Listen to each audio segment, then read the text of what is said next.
Record. Okay, I'm excited to finally get Aaron on my podcast to talk about my favorite topic, fueling, training, and performing for the endurance athlete. And Aaron is part of the Endurance IQ squad. We're going to talk about everything, how to really improve not just fat loss, but performance and the aging process, hopefully, that comes in as a result of how we train now for our future self. Debbie, I'm excited to be here. Thanks for having me. Well, I've been talking about all these topics we're going to dive into today, fueling and training for the endurance athlete and low carb athlete and how to go about it. And I did Endure IQ program we'll talk about what that is with Dr. Dan Plu's program last year. And when was it? I don't know. When did Dan win Ironman age group record? 2018. Yeah. So that's when I started come across Dan and everything kind of started to grow finally in the endurance world. And I've been doing low carb endurance work since, I don't know, 2007. And so it's really fun to see how much this industry's finally grown for endurance athletes, because we'll talk about why, makes sense when you're doing an Ironman or 50K race or a marathon, we should be hopefully burning fat as our main fuel source and carbs are a backup fuel tank, and how important it is to figure out how to train and eat that way to be a fat adapted athlete and all the other variables in our training. We'll talk about that. But Aaron, what brought you into this space and how did you start working with Endure IQ? So, or what is Endure IQ before that? It's all good. Before my endurance career, I was a baseball player and did a whole lot of high intensity training, but I didn't take in a grand amount of carbohydrates. When I came into endurance initially, you kind of fall victim of hearing you got to have like massive amounts of carbohydrates.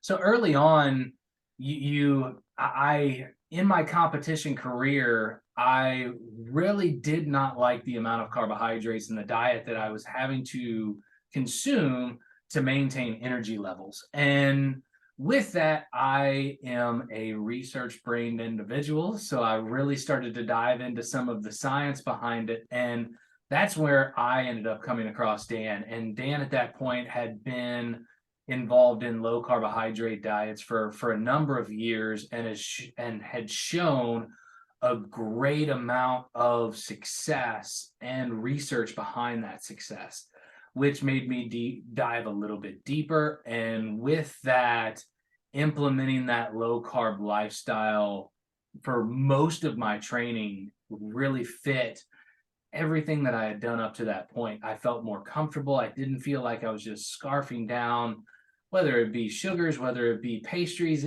I just didn't feel comfortable with that. So this was just a more comfortable lifestyle. Yes. It is more comfortable in the gut. You don't have to feel Absolutely. bloated and comfortable exercising. I know when I was doing Ironmans, I started in 2001 until I stopped in 2013, but I would be doing everything I was told to do when I first started and would be throwing up, TMI, the entire bike ride because I was trying to pack in all this stuff. And I was doing all the liquid drinks. I remember trying every year, I'd be trying a different formula of some drink mix, take every hour of the bike. I had the markers on my bottle, and then I had my hammer pills. I was taking every hour my pill bags. And I remember one year, again, TMI, I got to the run and I was like throwing up everything I just took in of all the powdered endure, like everything I was like forcing down. And then when I started to think outside the box and experiment, I think back in 2005 and got into this space. But, back then there wasn't UCAN, there wasn't SFuels and all these, great fuel sources we have nowadays. But I know when I finished racing in 2012, I was doing different type of fuel I was experimenting and just, we'll talk about fueling for endurance events versus HIIT training, but it is, just it's fascinating how it's evolved, but how we all kind of came from that background. I know Leighton of SFuels, we interviewed him a few months ago, and how we all have our own reason or why for getting into here. Like, okay, this did not work for me. So it's just people that actually started thinking, okay, why do the same thing over and over again if it's not working? Right. Well, and it's a matter of doing it at the highest level that you can. And sometimes if you end up having lack of gut mobility, or you're not absorbing those calories within, whether you're going for middle distance to long distance, you're going to be on a course for, depending on how well you do it, upper end of 3 hours all the way to possibly 16 hours for some in the full. And in that, there's a lot of things that can go sideways. And if you end up just scarfing everything that you can down, it just makes for a very, very long day be even longer. Yeah, it's funny. I just was in our San Diego Tri Club. We had a meeting. Bob Abbott interviewed someone, and Mark Allen came down and spoke, and he was doing all his race stories. That is so funny because it sounds like it's his first time telling him, but he's been telling these stories forever. And I was talking to him, I was like, "You're a pretty good storyteller." All the stories of when they started doing the Fig Newtons, when they first started doing Ironmans, and everyone was down here in San Diego doing those races and early on in the year. So you can kind of see what people started with. And I don't know if that's what kind of went into Power Bar and Gatorade, and everyone was trying to fuel because that's what people are doing, but didn't realize the performance could have been improved if they didn't have all that GI stress. Right. So It's it's come funny. a long way, that's for sure. Yeah. So you work with Endure IQ as a coach. Talk about what Endure IQ is, and we've got the squad behind you, talking about Endure IQ squad, and what is an Endure IQ athlete and what's it all about? Definitely. So Endure IQ, we are a science and research-based education and coaching platform. Now, with that, our education, we have classes that go over how to devise and develop a training plan, how to set up a proper protocol for heat acclimation, and really performing at the high end in warm climates.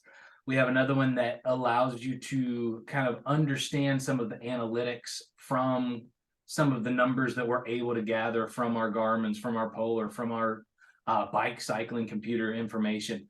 And then we also had the one that started it all, which is the transition from a normal diet to a low carb, high fat diet. And with that, we've really just tried to educate as many people, but this is more from the long distance triathlon style of things. And then our coaching platform developed from that, where we have the squad, we work off of today's plan. It's a self-coached model where us coaches have developed workouts and plans for the athlete to be their own coach. Then on top of that, we have our one-on-one coaching that I'm a part of, Dan's a part of, and we have Merla, Graham, and Cynthia has just come on board with that as well. And in that, we just have one-on-one athletes that we coach directly with. As far as kind of the type of athlete that we have everything from, really, it's not just, our bread and butter is triathletes, but we have cyclists, we have marathoners, we have the first time triathletes, all the way up to the collection of pros that we all have for one-on-one coaching as well. Yeah, and I think it would gain some popularity because the winner of Ironman in Hawaii last year was trained by Dan Plews. Right? Absolutely. Chelsea she's as good of an athlete as she is a person, but she definitely had the rocket ship send a lot of interest up on Endure IQ. The recent release of Dan signing up with Sam Long has also been another heavy hitter there. So Dan also coaches Jan van Berkel, and on top of that, Javi Lopez as well. So what do you think in the industry, for a long time? Javier Gomez, I'm sorry. Yeah, I knew I was going to say that. I'm thinking Javier. So what do you find is that motivator from a traditional fueling plan and training, getting these pro triathletes, what's making them kind of make the switch to the low carb endurance and training program? When we break down the science, it makes everything kind of fall into place. When, yes, we don't argue the fact that we need carbohydrates to perform at a high level. What we try to do is operate off of more fat oxidation to reserve more of those endogenous carbohydrates so we can utilize them later in the run, later parts of the bike. Here, when we start to break down you only have 2,000 calories that you can store from glycogen or carbohydrate stores. Some of those are going to be reserved for brain function and organ function, compared to the 40 to 45,000 calories that we are able to put together and store in the body, no matter what type of body type. When you have that resource from fat, 40 to 45,000 calories is enough energy to really have you go from Maine to Georgia at a moderate like speed. That's a pretty decent span of distance there. So when we break down that information of how efficient we can be if we do the proper practice and really dive into improving fat oxidation rates, what our athletes find out that it's a more efficient way to go about training. It's a better way to recover. And ultimately, it's a more cleaner fuel source. So therefore, we're not creating as much oxidation through the body or mutated cells that could end up possibly causing cancers and other things like that down the road. Yeah.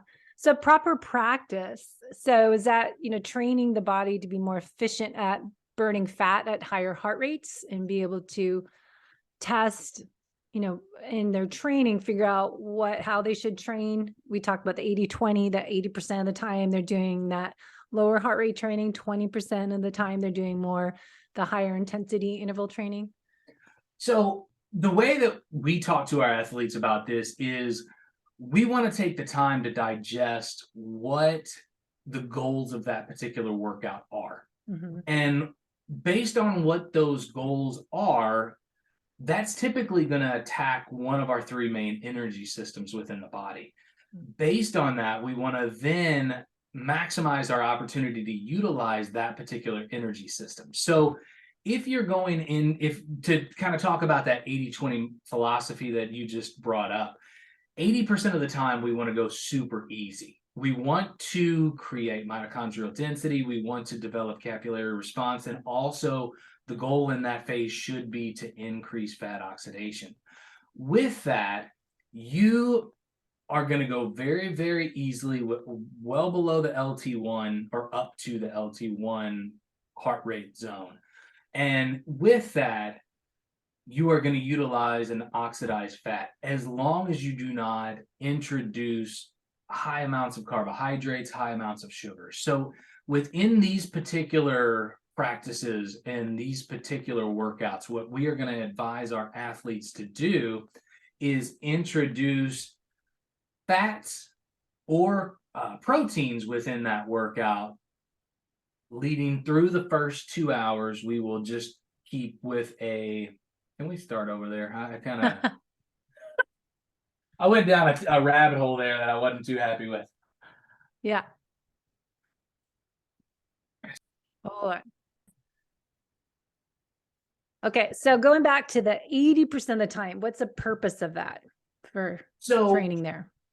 In the 80% training zone, what we want to do is really have easy training. So what this is considered aerobic development. And the philosophy within this particular practice is to increase mitochondrial density, capillary response, and often fat oxidation. So within that 80%, we are often going to be going at very, very controlled and moderate outputs where we are going to increase the amount of fat oxidation. So here, what we are going to recommend our athletes to do going into that particular workout is, one, you can go in fasted, but again, that's going to be on kind of that athlete to athlete situation. The other thing is going into that workout with a predominant fat and protein source.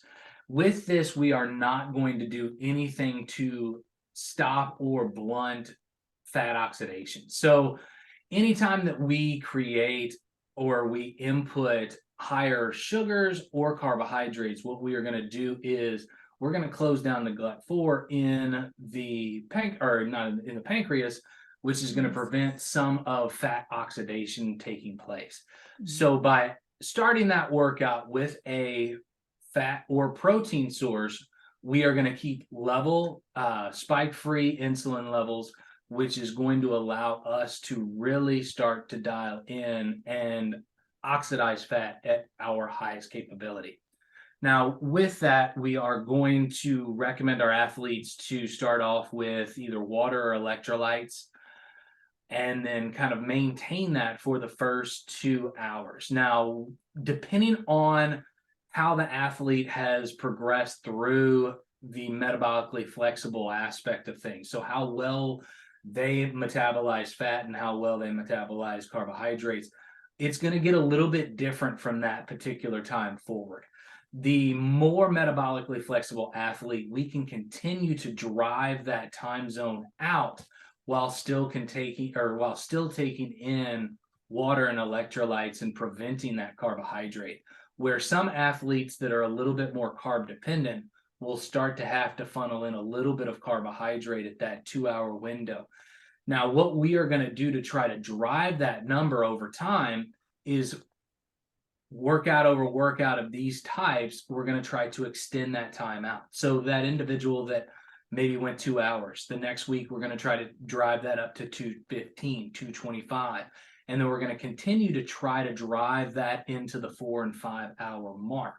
Now, at certain points, we are going to then start to add in more fat at that point, because we do not want to create too much of a calorie deficit. But that's kind of our thought process of kind of driving that window of extending the ability to oxidize fat. So we're training the body to improve their ability to oxidize fat. So use fat for fuel for longer durations at higher heart rates, or just figure out, ideally testing where those heart rates are on a treadmill test. How do you know where those numbers are? So we can, substrate utilization can come from a metabolic test, whether it's running, whether it's biking. Typically, we like to recommend the first one coming from that bike, because as far as triathlons, that's typically where you're going to spend a majority of your time. Yeah. And if we have a better grasp of how you're burning energy within that discipline, it's going to allow us to maintain and keep those endogenous carbohydrate stores for longer periods. But really, with your question about the intensity, what the goal is to first increase the ability of how long in duration that you can go without having to add carbohydrates. Then at a certain point, we can start to increase the wattage or the intensity to then start to drive how well we still manage. There is going to be a point where you're going to cross over, but that substrate test can give us a better idea of how you are utilizing your energy and where that point is of where your fat max is, which is kind of where you put out the most watts while still burning the most amount of fat. So do you test people if they can't do metabolic test? If you, like, I talked to PNOE doing their metabolic testing, and I'm about to pull the plug to spend a lot of money so I can do that on athletes here and wherever I go. But the other way we've talked about forever is fill mafetones, the max aerobic function heart rate. Is that a good place to start, to say the 180 minus your age plus or minus 5, trending where you are? Often that is a good place to start, but it's a little bit more complicated from also the feel of the athlete. We are going to recognize that one athlete we might be able to take through a 4-hour fasted like bike, and they never end up needing carbohydrates. We could take another athlete that's not going to make it past 90 minutes, maybe 100. So it's really, it is a good place to start, but there is kind of that perception of feel. What we recognize and what we coach some of our athletes in those early times is, as we're going through that transition, we are pulling carbohydrates from your workouts earlier in that workout. We need to be perceptive within that workout. When you start to feel energy start to drop, we might need to start to add a calorie or a carbohydrate at that point. So it has a little bit of that. We're going to feel our way through it on the early days. Now, the heart rate guided zones are going to 100% be from testing, from whether it be the math test or like we do the FTP or a 5K time trial from a running or bike standpoint, get their maximum heart rate, get that kind of threshold heart rate, and then we design zones from those heart rates. Yep. We're going to stick somebody in that zone 2 and then extend that time out that they need to start actively adding carbohydrates in that case. So going back to training, how we train, doing 80% of the time at that lower heart rate, fat oxidization to want to improve the fat ox rates. Now, looking at my little cheat note chart for my program here. So I'm if we're familiar doing, with that. I have this in little plastic cover case to look for clients, but if they're doing endurance training, so they're saying no calories or to low carb fuel, 90 minutes, hour 30, 2 hours, 2:30. And then after about 3 hour mark, that's when you could have low carb fuel. So you're just saying under 3 hours is water electrolytes is all you need if you're truly fat adapted for men and women. In that particular case, yes, but we are going to break women and men apart in this particular case where we want to make sure that we are getting the right amount of calories in. Now, in this particular case, there has been a lot of research shown for, I'm going to say all athletes, but specifically females, where if we go too far into a caloric deficit, hormones start to get thrown off, and that's where things really get tricky for females. One of those, we're also going to ask the question of, are you hormone regulated or are you not? Because that is also going to have a factor in kind of the directioning that we're going to take in that case. But with that, what we might recommend the female athlete is to start adding calories a little bit sooner than that, but it's going to be from the fat and protein source rather than having to rely on carbohydrates still. Yeah, I just find this been my own personal experiment because N equals 1. And I've been doing fasted, since 2009, I started doing more fasted workouts, doing the fat coffee that I drank way too much of early on in my career. I was like bulletproof coffee champion and not eating. But then over the years, I find that, well, yes, I can do a 3 hour bike ride without anything but water and electrolytes in my water.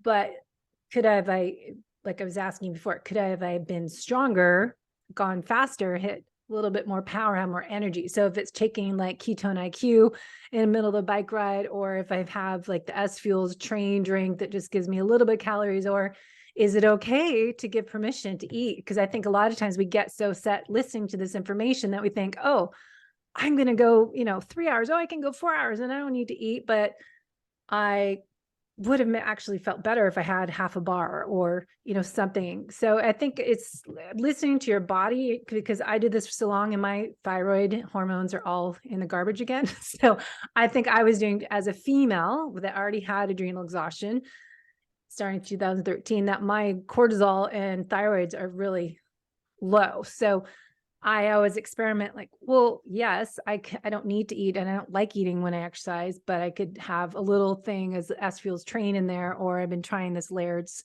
bar that has mushroom adaptogens in it and be okay. And it won't spike my blood sugar. So I think it's, that's why we have coaches to have people play around and work on it, because it is, yes, to go fasted, but having the electrolytes, but knowing when you as an individual athlete might feel better adding in. And as we talked before, is about what did I eat the day before? Because a lot of times I train long, for example, on Saturdays, and Fridays I get busy and I don't have time to eat, or I forget to eat, or it's just not in the schedule.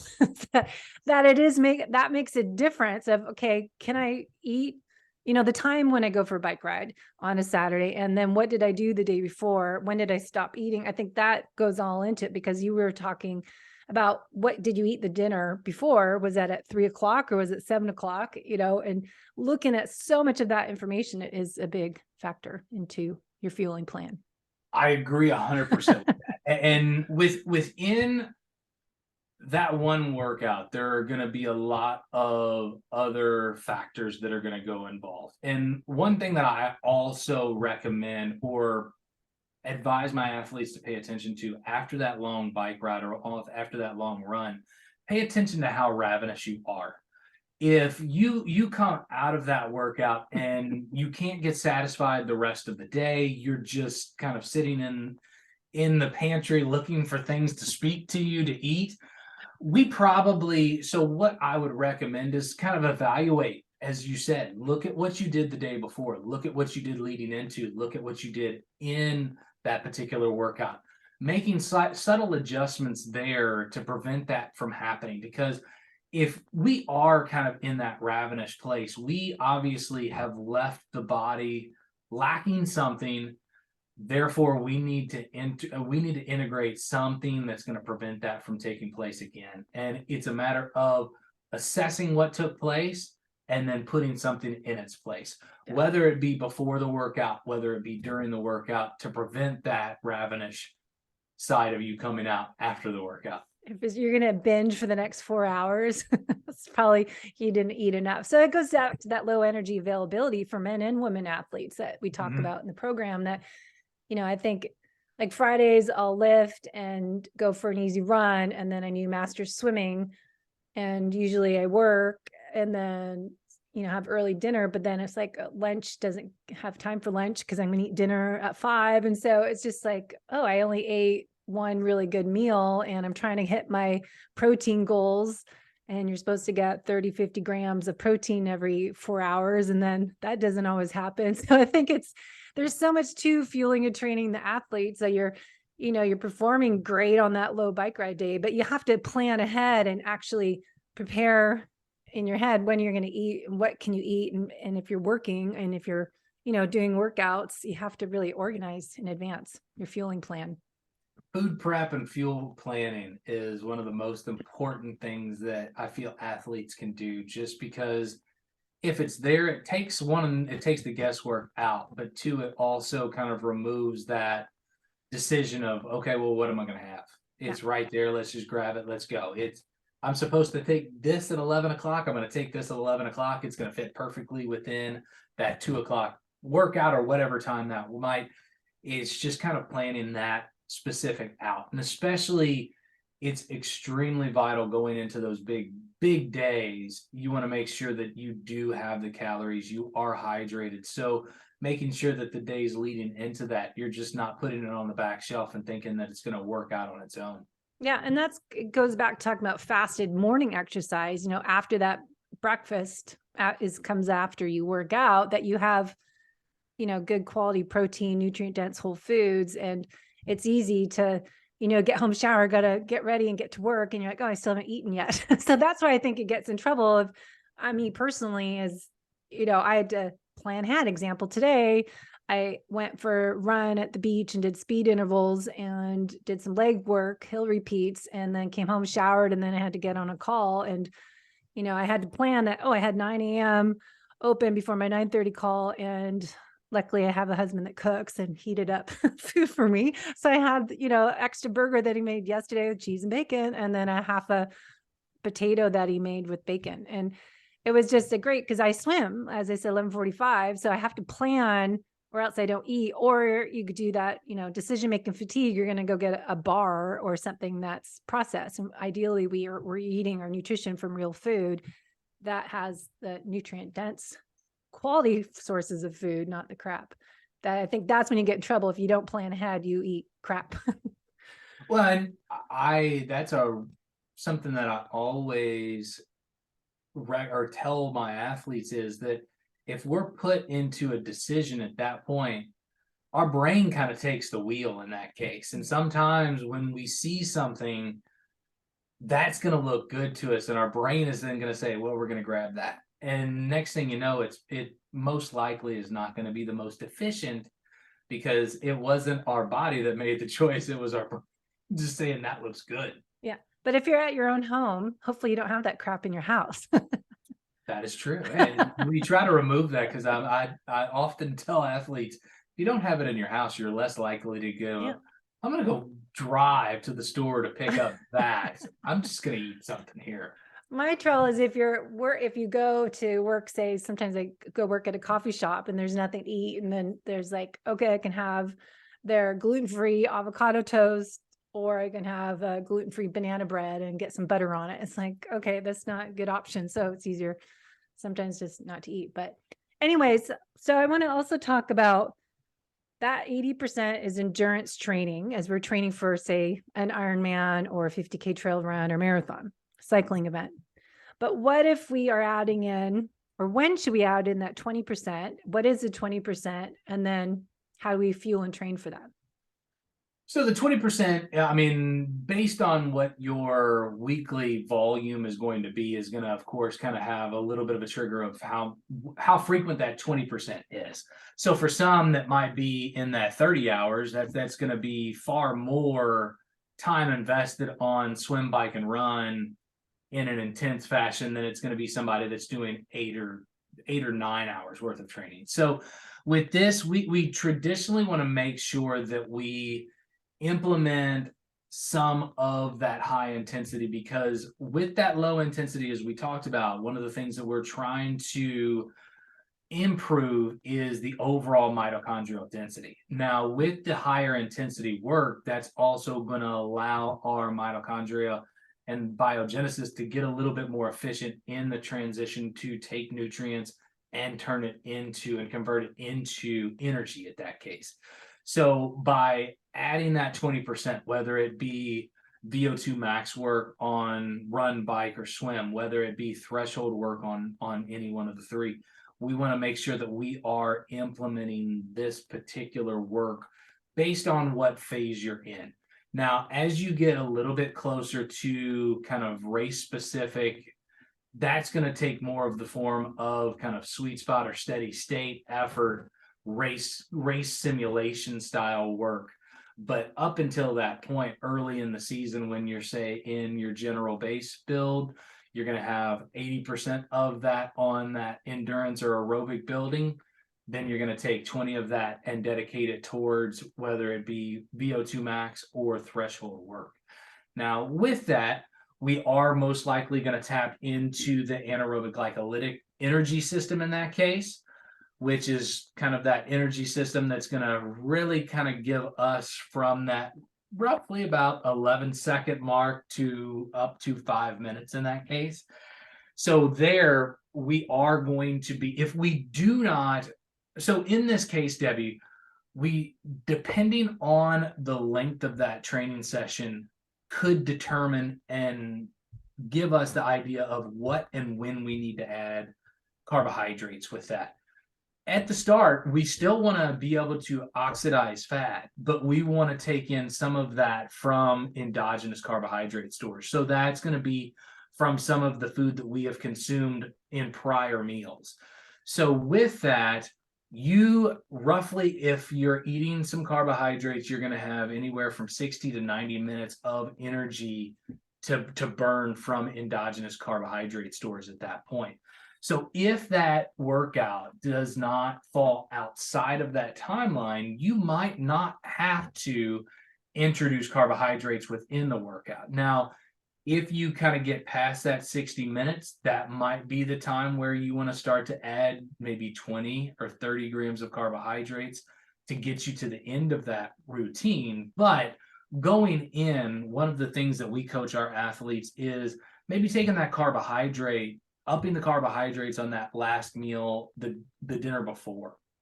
And what that's going to do is increase your endogenous carbohydrate stores, and then you're going to be able to allow that endogenous carbohydrate to fuel some of the high intensity bouts that you're going into that next day.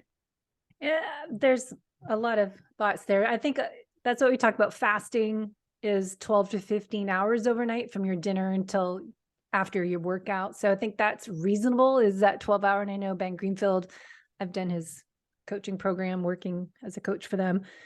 And that's what we suggest, is the 12, 15-hour based on research. So it's not like you're doing, I think it gets confusing for athletes when they hear about this fasted exercise. It means I just did a 24-hour fast and then I'm going to go do a workout. It just means fasting, what would your definition of being fasted is? Not eating before, but I did eat before I went to bed, or I did eat 6 o'clock the night before and I'm working out at 6 a.m. So really in that, there's a couple of different models that you could pull from. It's just kind Yes. of what your belief system is. I might look at that more as a 6 to 8 hour fast in that particular case, whereas you talked about it could be 12, 14 hours. So it really is just kind of the coaches or the athlete's feeling of what a true fast is. Now, if again, it's going to come into what is that fast leading into. Now, anytime that we go and expand a 12 or 14-hour fast, I would think that like that endogenous carbohydrate that I talked about is going to be a little bit more depleted in that case. So you are not going to have the same reserves that if you did in a 6 to 8 hour fast.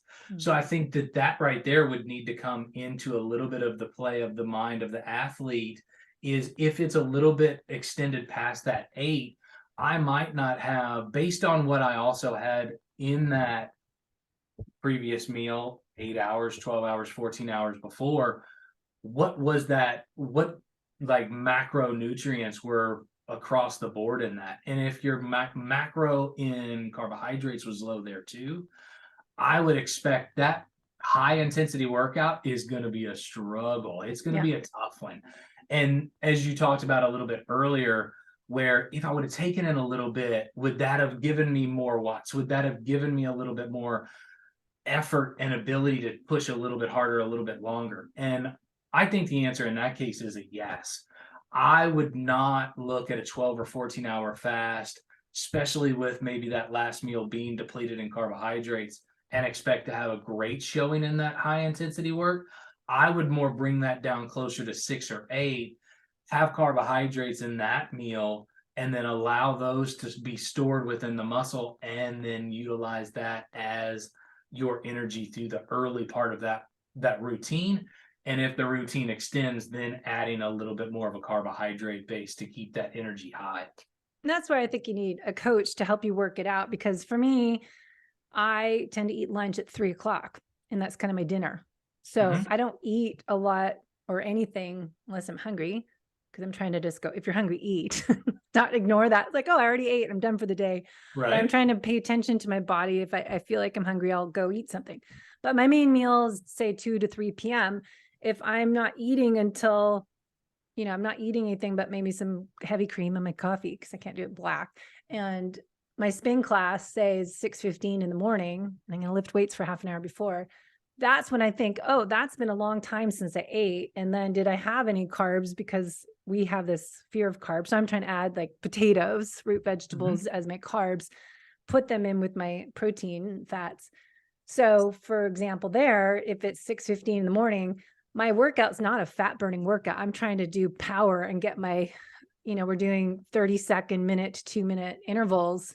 I want to hit it hard. So it has to be, what is the purpose of that workout? Am I trying to get more power output and have a big like win for how hard I can go get my heart rate up high? It's not about burning fat. So I don't care if I'm in fat burning mode, because that's not the goal of the workout. Right. So then I think, oh, could I was talking Leighton, if I do a little SFuels train and some water, would that be okay, or a little squeeze of gel? But that's, so opposite of my thinking forever, is like not have anything till afterwards, because I don't want to spike my blood sugar. But then I have to go, what is the purpose of the workout? It is not to burn fat.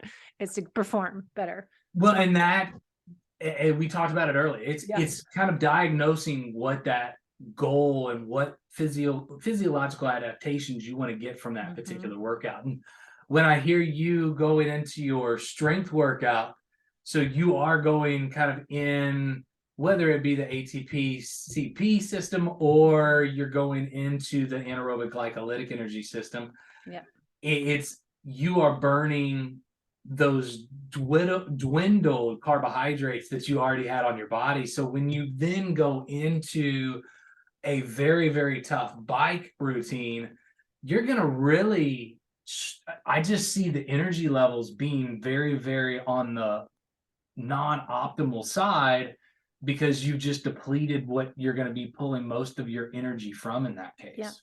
And I'm just using myself as an example. Right. I just started this in January, so I've just done it 2 months, but it made me curious, like how many of us are stuck in that mindset that I need to do 0 calories and eat 0 fuel source before a workout. But it goes back to like, okay, I'm going for a long run. Yeah, I want to be burning fat for 1.5 hour, 2 hour run, going for a long bike ride. But if I want to work on, like today was speed run day, if I want to go 2 minutes high, recover 2 minutes hard, it depends on the purpose of that workout. So I think we need to be open-minded to go, okay, what is the purpose of the workout? Because most of our listeners, I'm finding, because they're reaching out to me, are like me, type A, driven, ambitious, high charging athletes, that we take all this information and we overdo it. We Right. take fasted exercise. We take everything to the extreme and we don't find that middle of the road. It's like all or none. And it's like, what if I am doing a speed workout? That is not a fat burning workout. That is an anaerobic workout. So how should I best prepare for that workout to improve my output? Right. So that's my questions. Cause I think we've got, like, for me, I've been low carb fasted workout for, how many years, and your body gets used to it, but I don't have that full speed. So I was listening to Dr. Andy Gaplin on Huberman Lab. Do you listen to that one? It's 3.5 hours long. I have to listen to it over and over again, but it made me like, you're right. Cause if you don't have that ability to get up and go and sprint, maybe we should add some timing of carbs in that workout if you suck at speed. Right. You Well, know? and that conversation I've had with multiple athletes where they've told me in the past them and high intensity have never been in like the equal speaking Yeah. field. Like Forrest And Gump, I can go forever, but speed work, I'm like area of opportunity, right? right. So you end up diving into the conversation with that particular athlete. And what you find out is that how they're fueling that particular workout is completely counter to what is going to provide them with the biggest gains for that particular workout. And in a number of cases, I've seen athletes who have completely moved away from doing any type of threshold or VO2 max before working with me, come back to it, and they're like, holy cow, I got better. I my 5K time, I just PR'd a 5K or whatever it might be. And it's, well, because we were able to introduce this in the right context. And we really work with that kind of thought process of context over content, where if we start to answer what the goal is, what do we need to accomplish, then we can start to fill in what the content is. But if you never take the time to get the context, putting content in is just going to make it for a jumble. Yeah. Yeah. I think it's important to note that, because I feel like people listen to the 80% part and 20%, but don't match their fueling with their training. And that's what I'm trying to get across people. It's be open to adding something. Cause we have a Keto for Endurance group page on Facebook that my friend started, and people, I always feel like they're like, yeah, I'm going forever without eating anything. I can do this long bike ride and just have water and electrolytes. And I always say, yeah, what's your speed? Could have you gone faster? When should, it's okay to eat. So we get scared of eating, even if it's fat and protein, that won't spike. Right. It's just like, now we're getting to have a different type of eating disorder for an athlete, that we're scared of food and we rather just not eat because we don't want to be out of ketosis and fat burning. And I think it gets a little confusing for people what's best for them as an individual. And another thing is, I think it's important to find a safe space to have these conversations.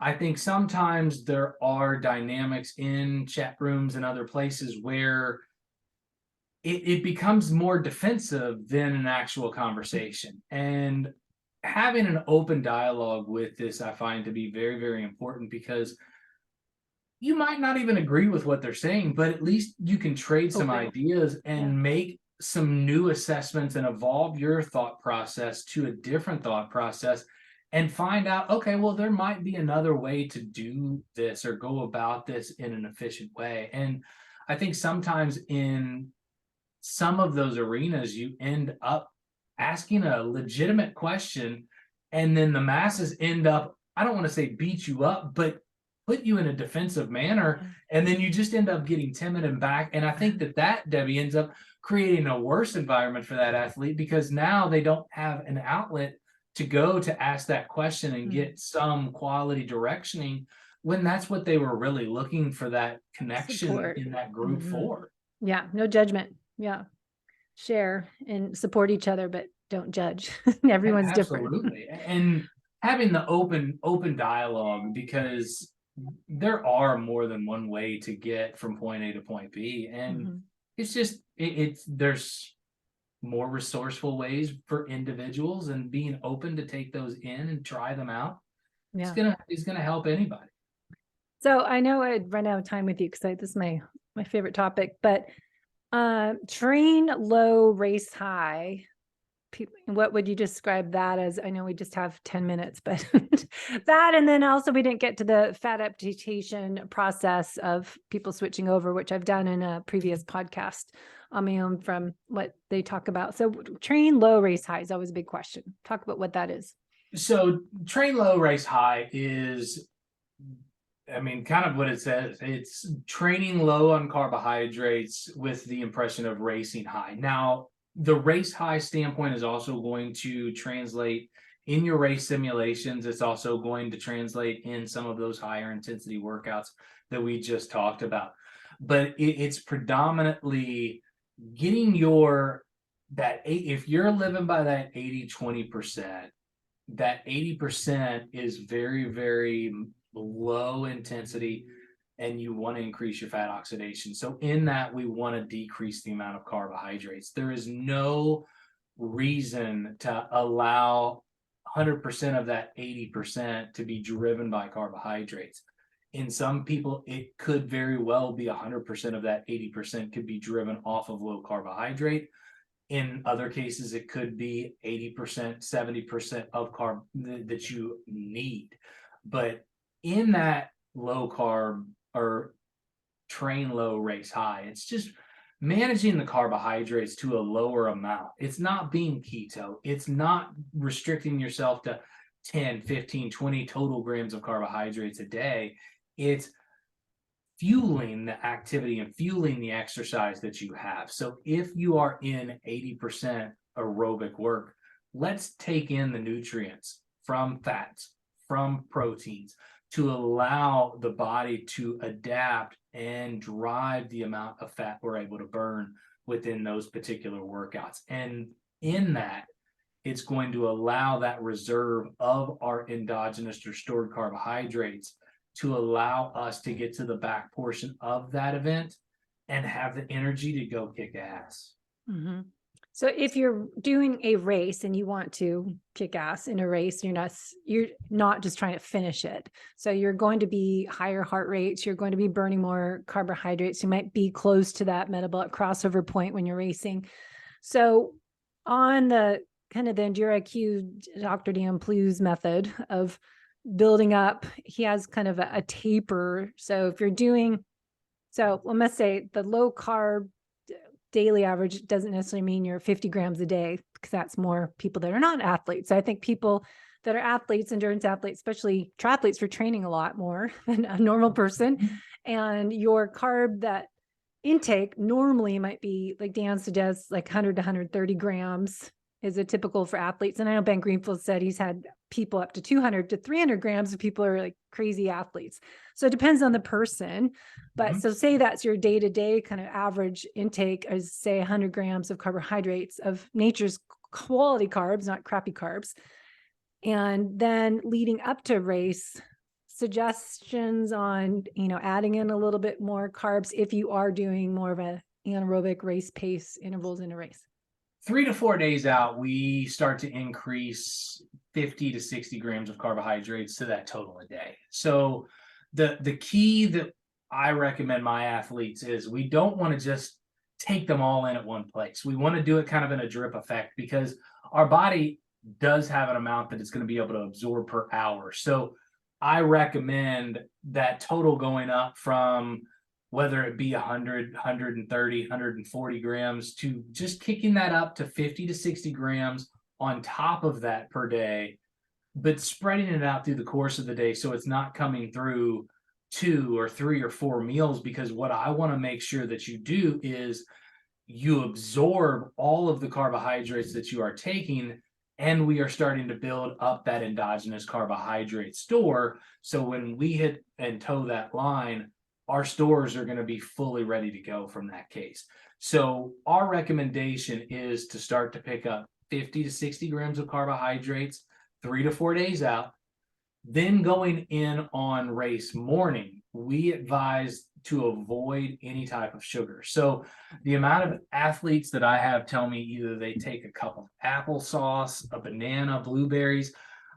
That's the first thing that I remove from that. Now, if we take race day morning. on race morning, yes.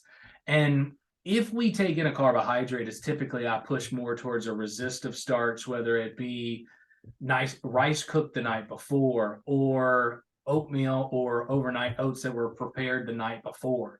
These are going to go into the system a little bit differently and not spike your insulin levels in this case.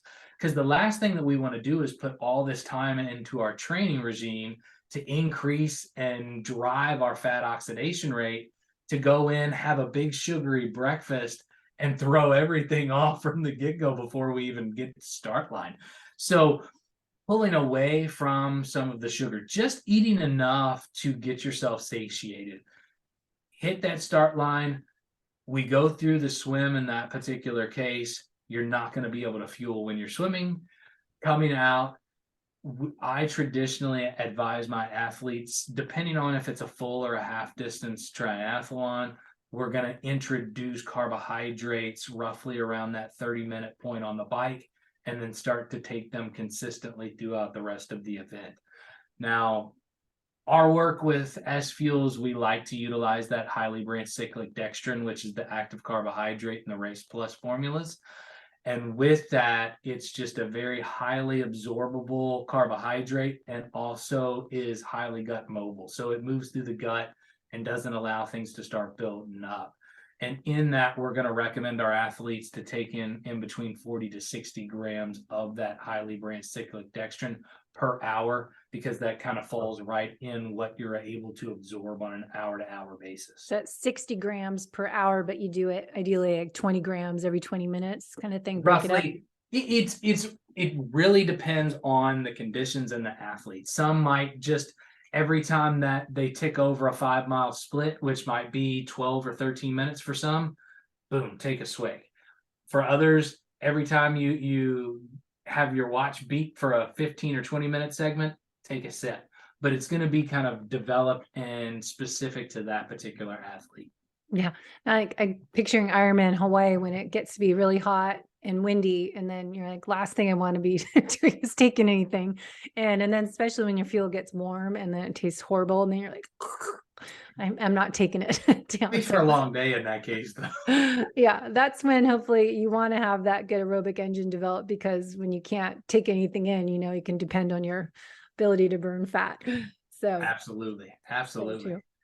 So there's so much more to go into. Anything else you want to finish or say where to learn more, links I can share? Definitely enduriq.com is a place to get some resources. All of us coaches have links on there as well, so you can schedule one-on-one consultations. You can also go through one-on-one coaching. We have all the information for our library of courses. And also, in addition to that, we have all the information on the squad and the training platform that we have and operate on a day-to-day basis. So that's going to be the first place. Another place is the SFuels is a great resource for us. So we traditionally point people to SFuels, which is sfuelsgolong.com, or longer, I should say, .com. And there are a number of resources of transition guides and other resources that will help you kind of guide your way through kind of moving to more of an endurance, low carb, healthy lifestyle, or as we've dubbed it, right fuel, right time. Yeah, no, I love that. And I did some videos with their handouts, because they're such great free resources on the SFuels site. People can grab those handbooks. They're really good. If people go to guides, I'll do another video on that to follow up with this one. But I think there's so much to learn. And if people, it's early in the year, start figuring out how to train and fuel your best for endurance events, because it makes a difference and your performance and your recovery. And if we talk about longevity, aging process, I'm doing functional lab testing now on athletes, and I really can see the difference of people that are overtraining, under recovery, and all their dysbiosis, parasites, H. pylori does a total mess in their gut because stress is on, immune system's on, stress is on, your blood sugar is up, stress is on, everything else is messed up. So, Well, and that's manage it. another thing that I also talk to my athletes about is stress is not bias. Yeah. All stress adds up, whether it Mhm. be from your kids, whether it be from training, It's whether it be one from beaker. work. It's all filling One up funnel. that bucket, Yeah. and the bucket doesn't care what type of stress it is. So if you can't manage the stress that's coming in from work or the stress that's coming in from family, sometimes you have to back off of your training in that case to manage health, because it is something that you can control. Or close your business like I did in 2019 and moved from Seattle to San Diego, looking up to the mountains and near the beach. You can do that too.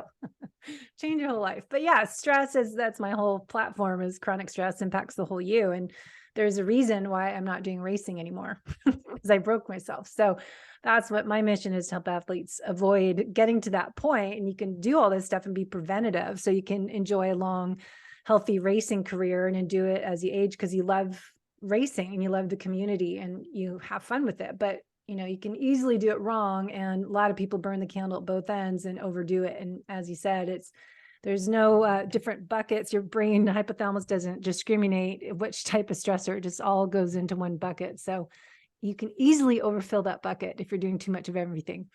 So beware. Be smart.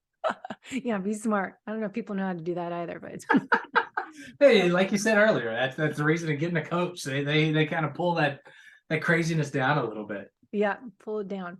All right. Well, thanks for coming on the show today. And we'll put everything in the show notes, and people can watch this video on the Low Carb Athlete YouTube channel and your favorite podcast app. Thanks. Debbie, thank you very much for having me.